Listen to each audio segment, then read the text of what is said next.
संपन्नता की ओर बढ़ते कदम। परमात्मा इशारे। ओम शांति। हम सबको परमात्मा पिता मनसा सेवा करने की बहुत सुंदर सुंदर प्रेरणाएं देते हैं। मनसा सेवा करने के लिए हमें दातापन की भावना को धारण करना पड़ेगा। हम दूसरों को सिर्फ उसके पर शुभ भावना रखेंगे तभी भी वो कभी कभी काम करती हैं, कभी नहीं। लेकिन अगर हम कुछ उनके प्रति श्रेष्ठ कर्म करते हैं, कुछ करके दिखाते हैं, तो उनको लगता है ये हमारे पास शुभ चिंतक है, और ऐसी शुभ चिंतक आत्माएं कर्म करके उनको सिखलाती हैं। तो मनसा सेवा एक है अपने विचारों से, शुभ भावनाओं से करना, और दूसरा है प्रैक्टिकल कर्म करके अपने ऐसे श्रेष्ठ कर्म करने की छाप डाल देना जिससे वो आत्मा बदल जाए। तो उसमें हमें बहुत दातापन की भावना को धारण करना पड़ेगा।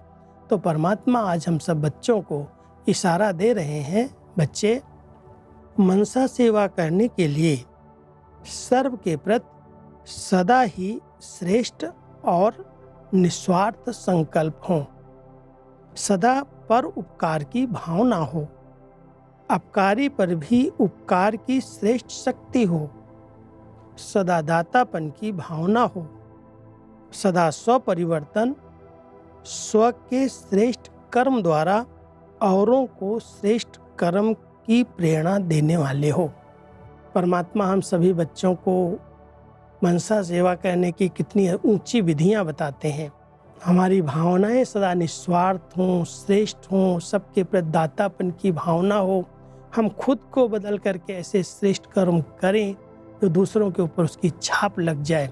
तो जब ऐसी श्रेष्ठ भावनाएं हमारी होती हैं, जब हम शुभ भावनाओं से संपन्न रहते हैं, अपकारी पर भी उपकार की दृष्टि रखते हैं, तब हम मनसा सेवा कर सकते हैं। और वर्तमान समय इसी सेवा की अति आवश्यकता है, क्योंकि हम वाचा सेवा तो बहुत समय से करते आए हैं, लेकिन वाचा सेवा से हम परमात्म प्रत्यक्षता का कार्य संपन्न नहीं कर सके हैं। परमात्मा तभी प्रत्यक्ष होंगे जब हम सभी की बहुत श्रेष्ठ भावनाएं होंगी, निस्वार्थ भावनाएं होंगी, और हम अपनी स्वोन्नति से श्रेष्ठ कर्म करके शुभ भावना से संपन्न बन करके उन्हें परिवर्तन करेंगे। तब ये मनसा सेवा कमाल का कार्य करेगी। ओम शांति।